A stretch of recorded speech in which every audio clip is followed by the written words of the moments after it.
Hello everyone, welcome back if you are a repeat viewer, and welcome to my channel if you are a new viewer. I am Jesse from Pickup Bricks, and today we are looking at the Krupp L2H, L2H43, and L2H143 German transport truck. So this is a Lego MOC that I did yesterday, and overall I think it is really good. We will be covering the truck and the trailer, which is a gun, in separate segments. So let's begin with the main attraction, which is the truck. I am extremely happy with this truck. I think it looks great, and I've compiled a list of questions that I am going to answer. First, what is my absolute favorite part of this build? For me, the favorite part would have to be, I don't really have a favorite part. I think it all looks great. The back, I think, looks quite good with this lowered center section and the benches on each side. I think it's just a generally amazing looking thing. And then the spare tires here and here, which are they're put in place on the actual model so that when the vehicle is going over a hill, it doesn't ground. And these are free spinning. That one is not. But on the real vehicle, they are free spinning, so that they just roll as the vehicle goes over the crest of a hill and it doesn't scratch at the bottom.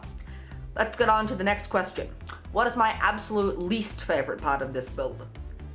Least favorite part would probably be the mudguards on the front. I think that they're a bit too angular, and on the actual vehicle they're much more rounded and much more, I don't know, much more smooth and rounded. What was the hardest part of this build to accomplish from a technical perspective? That would have to be this very angled and very sloped bonnet on the front, and I did that, let's remove this, I did that by using the 2 high by 1 sloped pieces, and I just stacked those on top of each other, connected them with 2 of these, and then just put them with a snot technique, and snot means studs not on top, on the front of the vehicle with 2 black grills. You have these 2 small lights and the light gray bumper, which I think, even though originally I wasn't going to use that piece, that was basically a placeholder, I think that since it comes out that little bit farther, it actually looks better than original. Let's see if I can zoom you in on that bit right there, just so you can see that coming off a bit better. Sorry if my camera's a bit shaky, I'm not used to using one of these. Let's head back out. The next question, why was it so difficult? As experienced Lego builders know, making angled slopes is relatively easy using certain pieces, using certain sloped pieces, but the shape I needed to do using standard pieces would be too long for the vehicle. So I had to find another way to get around that, and I did that by angling these using these. Originally I used the 2 high and the 3 high sloped pieces, but that again was too long, so after some trial and error I went for the 2. I went to use both of the 2. The next question is, if I could change one thing about this build, what would it be? If I could change one thing, I would change the spare tires here. On the actual models, they are covered so that the driver and passenger can lean his arm on the vehicle, on the covers, kind of as armrests. And on this one, I kind of didn't get that as perfect as I wanted to. Also, I wish I could have gotten a windscreen, because I think that would have made it look quite good. And there are a couple of pieces I could use. For instance, this one, if I could find a way to attach that there, I think that'd look very nice. But at the moment, I don't exactly know how to do it. And I needed to film, so I decided to leave that out, especially seeing as in some images you will find, the windscreen is left off. What gave me the inspiration? A few days ago, my mum got me a great book called Vehicles of World War II, or Weapons of World War II. I don't remember exactly what it was, but there is a link in the description to that book if you want to purchase it. It is an amazing book with heaps of really cool photos in it, and I got the idea from that as well. Also, if you want another book on military things, I have the Illustrated Guide to Military Vehicles. And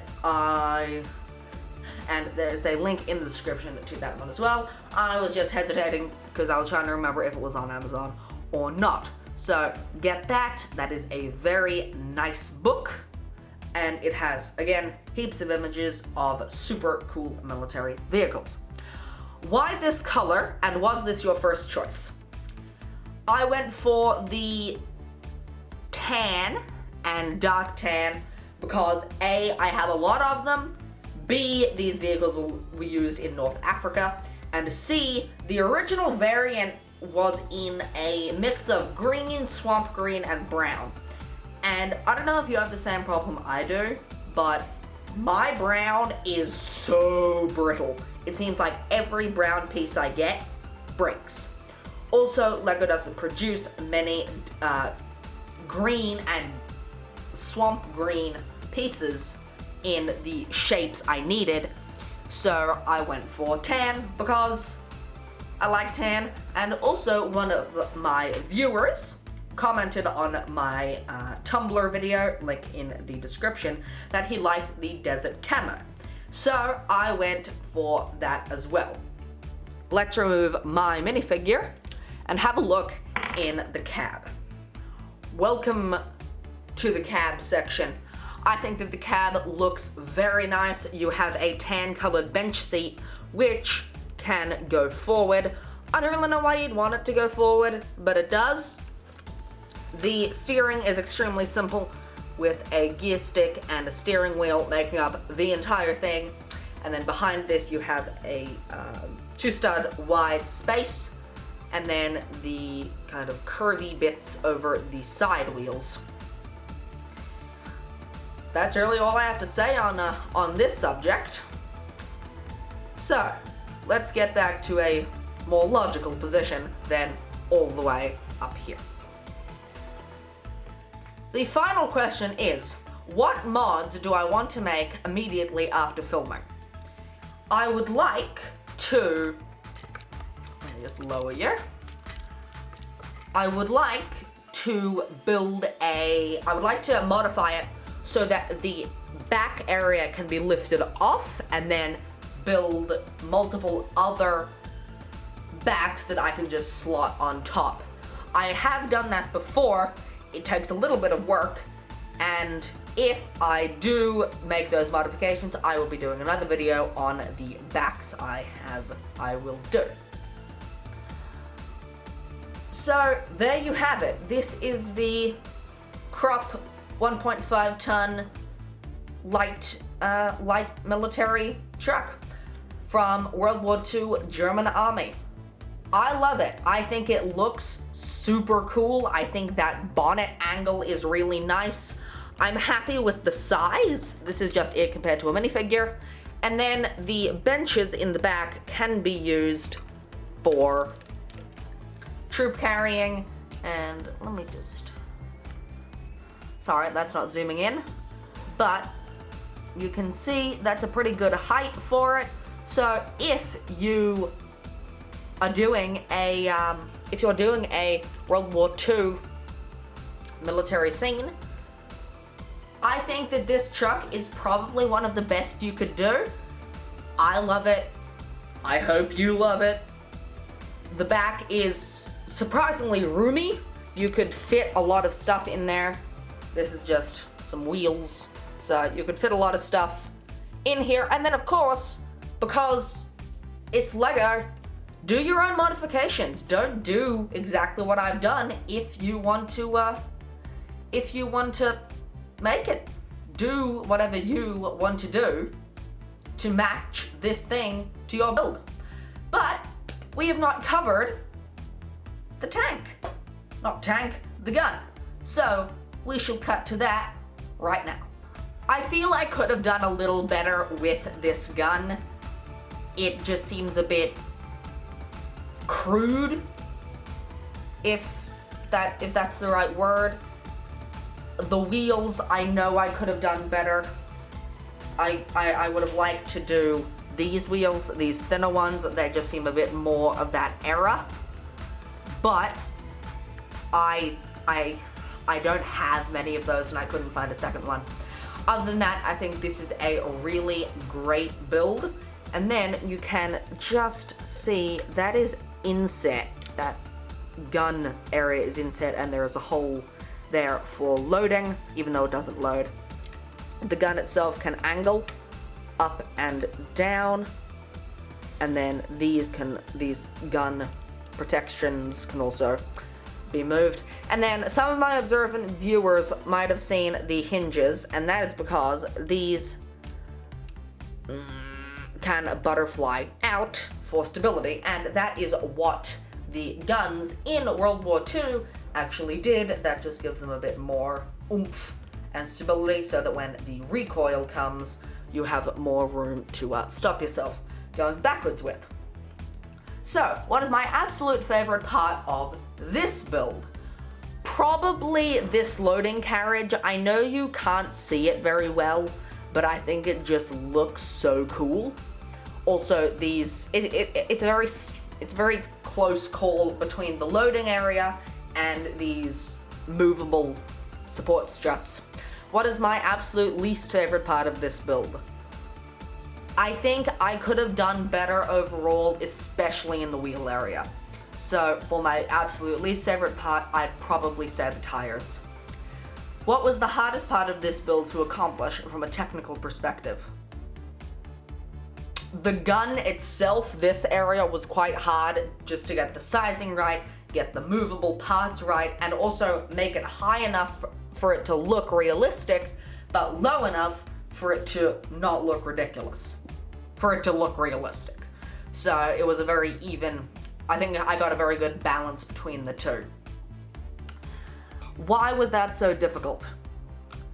It was difficult because making small things in Lego that are still detailed is a hard part that a lot of Lego builders will know from experience. Making small stuff out of Lego that is as detailed as you want it to be is hard. This gun, yes, it's large to a minifigure, but it's small to a human. So when I do another gun, I'm planning on making it larger, and hopefully it will be more detailed. If I could change one thing about this build, what would it be? Probably the color and the wheels. Definitely the wheels. And maybe the color, going for a tan and dark tan, just to match the vehicle. I think this looks a bit conspicuous in the desert sands. What gave me the inspiration? Again, the same books that I mentioned earlier, and I will say again, links in the description. Why this color, and was it my first choice? I chose this color because I have a lot of it, and I really needed to whip together some kind of trailer for it to tow, and this was just the easiest one I could come up with. So I admit I could have done better. That's all I have to say. what mods do I want to make immediately after filming? To this, I really don't have any mods except completely destroying it and starting again. I think that this looks good for quickness, and if you're doing a scene, you could build multiple of these relatively quickly. The rarest part on this would be the ball joint here, and then these hinge pieces there with the reverse for supporting the gun itself.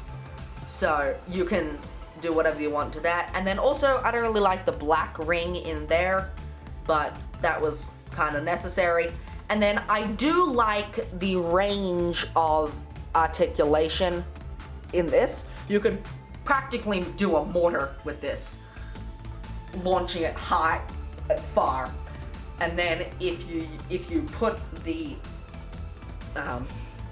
gun itself up on these, you could bend that back even farther, or not, as I just found out. So you could do like that just to get even higher up. You can't see what I put those up on. I put those up on tires. So I like this gun. I think the gun looks good, and it's slightly breakable. So I think it looks good. I think it matches well. So let's put these back together. Let me zoom you out because you're really close. Let's put these back together, and I shall give my final thoughts and opinions. I think overall this is a very good looking vehicle. I think the size is very nice. You are not focusing.